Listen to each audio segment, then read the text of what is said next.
મારી માંડવ્યું ખાંડી મોઢે ઉતરજો. તમને વેચીને તમારા પૈસા મારે શેર બજારમાં રોકવાના થાય છે. એમાં પૈસા ડબલ કરીને થાર ગાડી આપણે લેવાની થાય છે. હો તું પેલા હરખી દવા છાંટી દે.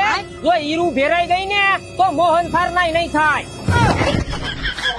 એલા 2 રાઉન્ડ માર્યા. લીલી ને લશ્કરી તો જાતી જ નથી. તઈ લીલી ને લશ્કરી જાતી નથી એમ ને? નહીં ભાઈ. અરે મારે સોયાબીન માંથી વહી ગઈ. કઈ સાઈડ તે વરી?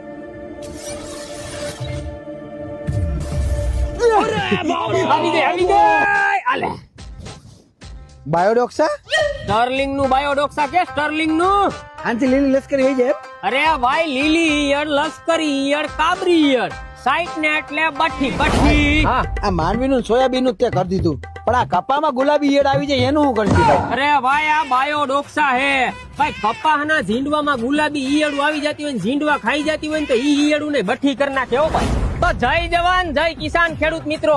આપણા મગફળી અને કપાસમાં આવતી લીલી લશ્કરી અને કાબરી ઈયળને નિયંત્રણમાં લાવવા માટેનો એક જ ઈલાજ એટલે આપણું સ્ટર્લિંગ નું બાયોડોક્સા. અને ખેડૂત મિત્રો હારે હારે કપાસમાં જે ઝીંડવાની અંદર ગુલાબી ઈયળ આવે છે એનો જડબાતોડ ઈલાજ એટલે આપણું ભાઈ સ્ટર્લિંગ નું બાયોડોક્સા અત્યારે નજીકના એગ્રોમાંથી લઈ આવો.